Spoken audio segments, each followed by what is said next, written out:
On October 7, 2023, the Hamas movement, which controls the Gaza Strip, announced the start of Operation Al-Aqsa Flood and invaded Israeli territory, marking the beginning of another cycle in the Arab-Israeli conflict. Although the State of Israel was established only 75 years ago, the conflict between Arabs and Jews has deep historical roots. How did it happen that two related peoples have been unable to coexist for thousands of years, and what do the Third Reich and Stalin have to do with it?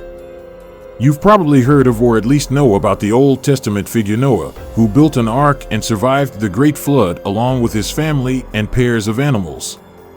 According to tradition, Noah had 3 sons, Shem, Ham, and Japheth. It is believed that Japheth is the ancestor of the Indo-European peoples. The descendants of Ham settled in North Africa, and Shem became the father of the Semitic peoples, which include Jews and Arabs among others. So, does this mean that Arabs and Jews are brotherly peoples? In general, yes. Arabic and Hebrew belong to the same language group, share many common words, and both are read from right to left. Both kosher and halal refer to a humane slaughter of animals and prohibit the consumption of pork. Ultimately, both peoples traditionally believe in one God. In the Quran, the key figure of Judaism, the prophet Moses, also Musa, is mentioned more often than any other prophet, including the founder of Islam, Prophet Muhammad. In their essence, Judaism and Islam share more commonalities with each other than with the third Abrahamic religion, Christianity.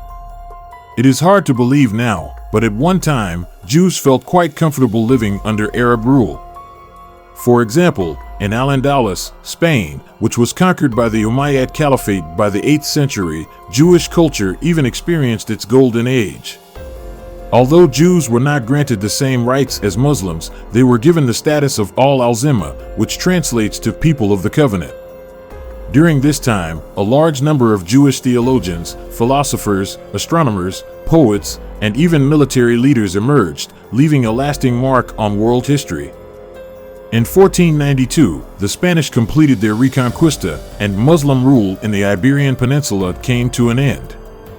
Like many other Europeans, they expelled Jews from their lands. Some Spanish Jews, Sephardim, returned to Palestine, and a large Jewish community reappeared in the city of Safed in northern modern-day Israel. By the end of the 19th century, Jews made up about 5% of the population of Ottoman Palestine, with Arabs being the overwhelming majority. Moving to this relatively poor region was costly at the time, but Jewish settlers received financial assistance, particularly from the Rothschild family. Meanwhile, the founder of Zionism, Theodor Herzl, living in Paris, continually heard calls for the persecution of Jews and became fully convinced that Jews needed to establish their own independent state. In 1896, Herzl published his major work, The Jewish State.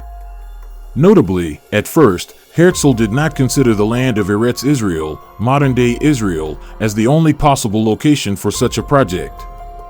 Alternatives like Argentina and, surprisingly, Uganda were also proposed. However, at the 6th Zionist Congress, these proposals were rejected by the delegates. The only place for a potential Jewish state remained Palestine. During World War I, the Central Powers, including the Ottoman Empire, were defeated, and Palestine came under British control. King George V approved the Zionist idea of creating an independent Jewish state in the near future on this territory.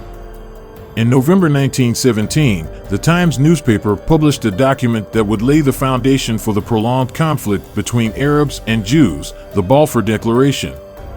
Although the declaration promised to respect the rights of the non-Jewish population, many Arabs still consider it a betrayal of their people. In 1920, Palestinian Arabs celebrated a holiday in Jerusalem. The city's mayor, Musa al-Husseini, along with his nephew Amin, gave provocative anti-Zionist speeches to a large crowd. Supported by the Arab police, people attacked the Jewish quarter of Jerusalem, leading to widespread looting and violence. The riots were stopped by the British Army only after 4 days. The mayor was removed from office, and his nephew was arrested. Amin al-Husseini managed to escape to Syria before being sentenced to 10 years for inciting the riots. However, just a year later, Amin al-Husseini was pardoned by the British and returned to Palestine. Soon, he became the Mufti of Jerusalem. A relative peace settled between the Arabs and the Jews. The Jewish population continued to grow, and Zionists increasingly asserted their claims over the holy sites in Jerusalem. Al-Husseini spread leaflets stating that the Jews intended to seize the Al-Aqsa Mosque, one of the most important Islamic holy sites. After his Friday sermon on August 23, 1929, an armed Arab mob with knives and clubs emerged from the Shechem gate of the Old City and headed for the Jewish quarters. Jewish pogroms also occurred in the cities of Hebron, Safed, and Gaza. It is important to note that not all Arabs supported these actions, and some even provided refuge to Jews in their homes. The British authorities sent troops from Egypt to Palestine and forced al-Husseini to call for mercy and tolerance.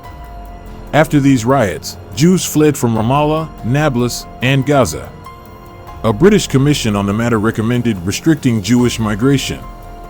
However, just 4 years later, the Nazis came to power in Germany, and around 250,000 Jews fleeing the Holocaust arrived in Palestine. This time, al-Husseini succeeded in inciting the largest uprising during the British Mandate in Palestine. It lasted for 3 years and was suppressed by the British and Jewish police just a week before the outbreak of World War II. Despite the suppression of the revolt, the British made concessions to the Arabs. Jewish immigration would be limited to 75,000 people over the next 5 years. After that period, the level of immigration would depend solely on the wishes of the Arab population. Attempts to arrest al-Husseini were made in 1937, but he escaped first to Lebanon, then to Iraq, where he took part in a pro-German military coup. As a result of this coup, Iraq found itself at war with Britain, which it lost in less than a month. After the British entered Baghdad, Prime Minister al-Gilani organized a mass Jewish pogrom, Farhud. He requested bombings of Tel Aviv and a landing in Palestine from the German government, but these remained mere promises. Al-Husseini also participated in the creation of the Muslim SS division Handschar, mainly consisting of Bosnians. After the war, the head of the newly unified Yugoslavia, Josip Broz Tito, demanded his extradition. Al-Husseini managed to avoid punishment for his crimes and lived until 1974. However, before retiring, the former Mufti of Jerusalem made one last attempt to defeat the Zionists. As the British Mandate in Palestine was nearing its end, in 1947, the newly formed United Nations adopted Resolution 181, which proposed the partition of Palestine into Jewish and Arab states. According to this plan, the Jewish state would receive slightly more land than the Arab state and would have a larger population. However, Jerusalem, while remaining under neutral control, would be completely surrounded by Arab territory. The Zionists liked this plan, as evidenced by the monument to this partition in Israel. But the Arab world was entirely opposed to this arrangement, and all the Middle Eastern countries that were members of the UN at the time did not support the resolution. It is also interesting to note how other members of the organization voted on this plan. For example, the Soviet Union, which had 3 representatives in the UN, voted in favor of the plan. Meanwhile, U.S. President Harry Truman later complained that Zionists had pressured the American delegation, which ultimately also supported the plan. Indian Prime Minister Jawaharlal Nehru stated that Zionists tried to bribe the Indian delegation, and his sister, India's ambassador to the UN, received threats if she voted incorrectly. 2 future NATO members, Greece and Turkey, opposed such a partition, fearing further division of their own multinational territories and sympathizing with the Muslim population of Palestine. By the time the British Mandate ended in Palestine, strong Zionist underground military organizations, Irgun, Lehi, and Haganah, were operating.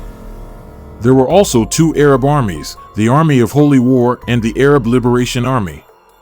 Immediately after the resolution was passed, these organizations began exchanging bloody actions against the civilian population. On May 14, 1948, David Ben-Gurion proclaimed the independence of Israel, which was recognized by both the USA and the USSR. The next day, the Arab League, including Egypt, Syria, Iraq, Jordan, and Lebanon, declared war on Israel. The Soviet Union, through Czechoslovakia, sent captured German Messerschmitt planes to help Israel, so Israel's victory was partly forged with Nazi weapons. The merger of Irgun, Lehi, and Haganah will lead to the formation of the IDF, the modern Israel Defense Forces. By 1949, Israel will increase the size of its armed forces from 10,000 to 115,000 personnel. The lack of unified command among the armies of the Arab states and the support Israel received from the two superpowers will lead to its decisive victory in this war. As a result, Israel will occupy several territories of Arab Palestine, including Western Jerusalem, and around 600,000 Palestinian Arabs will be displaced. At the same time, due to the growing pogroms and anti-Semitic policies, there will be a mass exodus of Jews from Arab countries. Joseph Stalin, who had hoped that the young Jewish state would become a stronghold of the socialist bloc in the Middle East, will be deeply disappointed by Israel's growing ties with the United States. Shortly before his death, Stalin will sever diplomatic relations with Israel, citing a provocation by the terrorist organization Malchet Israel, during which a bomb will be detonated in the Soviet embassy. The Soviet Union will soon restore diplomatic relations, but tension between the countries will remain. Meanwhile, Arab countries, particularly Syria and Egypt, will begin to offer friendship and an anti-imperialist policy to the Soviet Union. Soviet military specialists and a large amount of military equipment will be sent to these Arab republics. By the time of the Suez Crisis, or the Second Arab-Israeli War, estimates suggest that the Egyptian armed forces outnumbered the Israeli forces by about 4-1. Egyptian President Gamal Abdel Nasser decides to nationalize the Suez Canal, angering the Western powers and Israel. After formulating a clear plan of action, the armies of Israel, the UK, and France will drive Egyptian forces out of the Gaza Strip and occupy the entire Sinai Peninsula in just a few months. However, Israel's triumph will be short-lived. The Soviet Union will issue an ultimatum, threatening to use nuclear weapons if necessary. The United States, not wanting to escalate the already tense global situation, will urge its allies to withdraw their forces from Egypt and call for a peaceful resolution of the conflict. 10 years later, the United Arab Forces will attempt to avenge their previous defeat. Egypt, Syria, and Jordan will mobilize and concentrate troops along Israel's borders. Egypt will ask the USSR for permission to strike Israel first, but Soviet Premier Kosygin will refuse, stating that aggression is unacceptable. This plays to Israel's advantage. On June 5, 1967, the Israeli Air Force will launch surprise strikes against the enemy's aviation, completely destroying all of Jordan's military aircraft, 3/4 of Egypt's air fleet, and half of Syria's air force. Just 5 days later, Israeli forces will occupy all of Palestine, the Golan Heights, which belong to Syria, and the entire Sinai Peninsula. Jerusalem will be declared the unified and indivisible capital of Israel. In 1973, the same coalition will attempt to take advantage of the preemptive strike used by the Israelis to recapture the lost territories. But once again, luck will be on Israel's side. It will become clear that defeating Israel through sheer military force is nearly impossible, and a new star will rise on the Palestinian political scene, Yasser Arafat.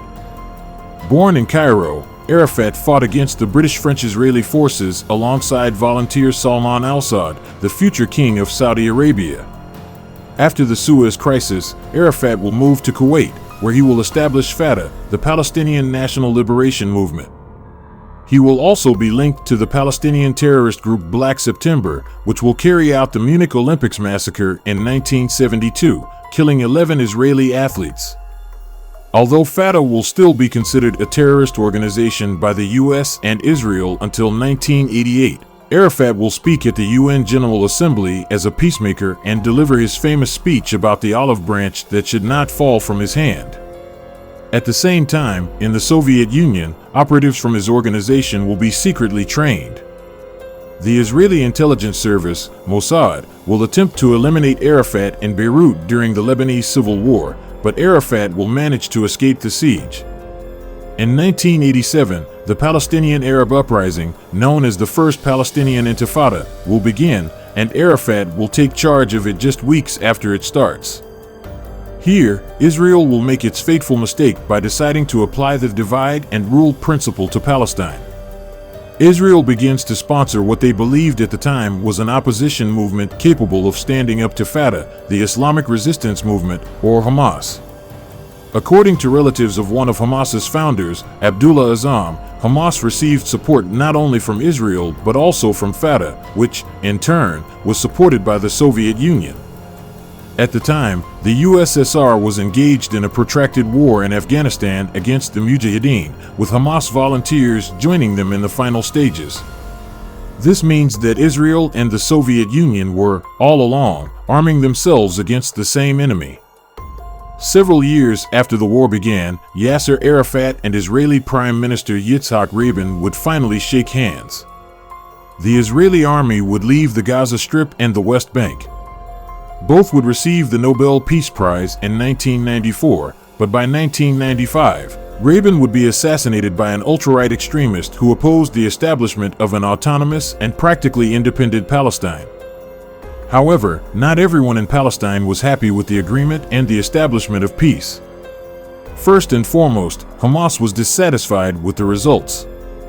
5 years later, the conflict would resume, and after its suppression by the Israeli army, Hamas would win the Palestinian administration elections and take control of the Gaza Strip, while Fatah would control the West Bank. A conflict would flare up between the two, but the West would support the less radical Fatah. From this point on, Israel would fully control the borders of the Gaza Strip by air and land, but not underground. In the 1980s, the construction of a massive underground tunnel network had begun, through which everything, medicines, cars, goods, and, of course, weapons, entered the besieged Gaza Strip. Before the construction of the barrier between Israel and Gaza, raids were carried out through the tunnels into Israeli territory, and now Hamas militants hide there. Interestingly, traditionally pro-Palestinian Egypt participated in flooding these tunnels. Thus, even in the Arab world, there is no unified opinion regarding this conflict. Hamas begins to build partnerships with Muslim countries and even with Russia. Hamas leaders have met multiple times with official representatives of the Russian Federation, including the president. Meanwhile, the Russian Federation has maintained friendly relations with Israel since its inception. The two countries still have a visa-free regime for stays of up to 90 days. In any case, the Israeli-Palestinian conflict continues. Perhaps now, the partition plan for an Arab and a Jewish state would suit the representatives of Palestine, but Israel would definitely not agree to those borders. Even if the US and Russia act together, only the Israelis and Palestinians themselves will be able to stop the conflict, if they want to. If you liked the video, please like it and subscribe to the channel. See you in the next videos.